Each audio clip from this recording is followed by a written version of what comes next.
Bonjour, dans cette vidéo, je vais créer dans l'environnement Mobius une question mathématique corrigée par le moteur de calcul symbolique Maple. J'ai opté pour une question sur les dérivées trigonométriques.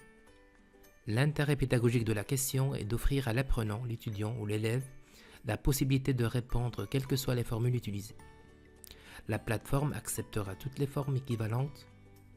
Nous sommes donc loin de plateformes classiques où seules des réponses figées sont acceptées.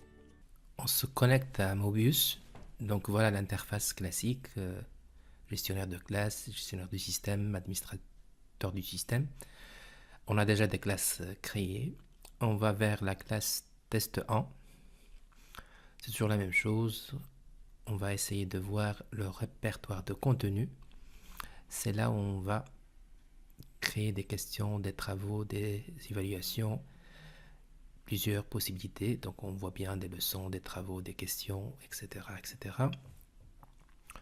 Donc voilà, c'est la partie questions qui nous intéresse. On a déjà une question créée, question point critique. On va créer une autre. C'est toujours le choix entre une question et un groupe de questions. On choisit une question. On va nommer la question, tout simplement, voilà, un nom relatif à la thématique traitée. Ici, c'est une question concernant les dérivées trigonométriques.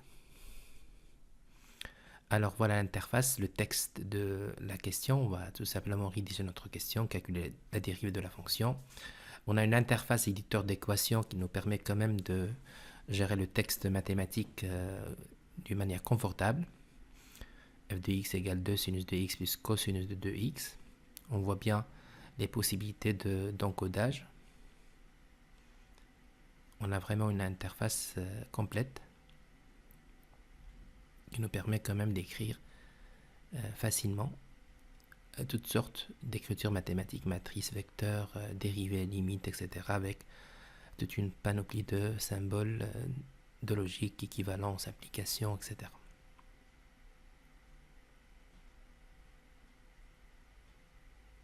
Alors voilà notre texte. Maintenant, on va passer à la partie algorithme. Il y a bien sûr d'autres possibilités d'écrire et de rédiger et de compléter la question.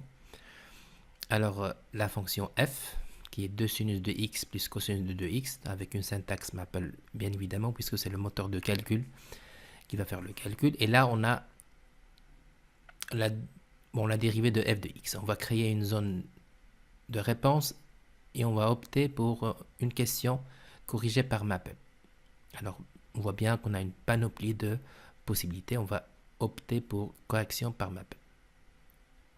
Alors, on va mettre tout simplement la réponse solution qui existe déjà dans l'algorithme, qui est tout simplement la dérivée de la fonction.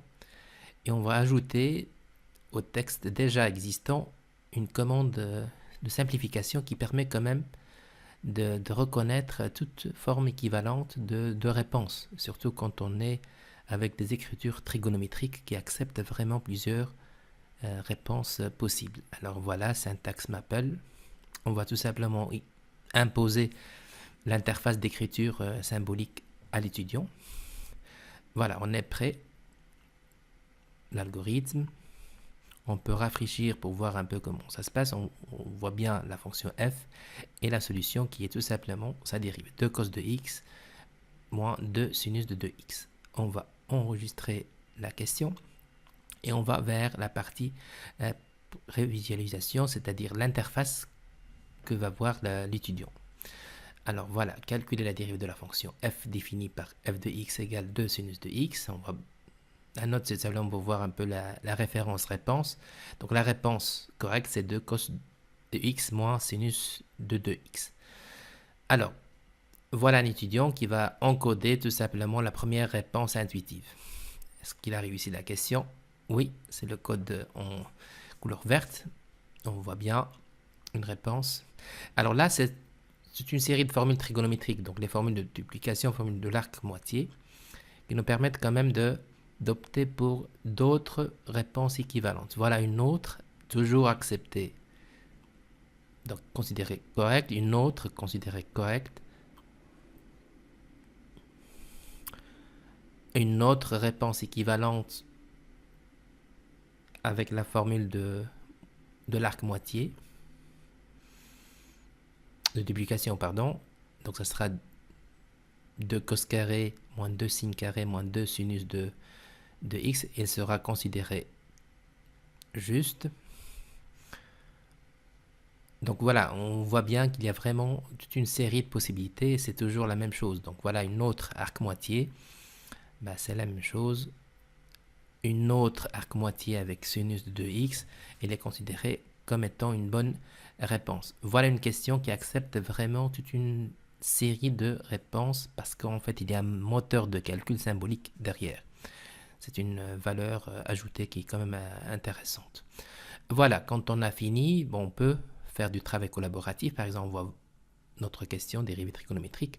On peut l'ajouter à une autre classe, on peut l'exporter, on peut la copier, l'enlever, la supprimer. Donc exporter, ça c'est aussi vraiment une possibilité de map.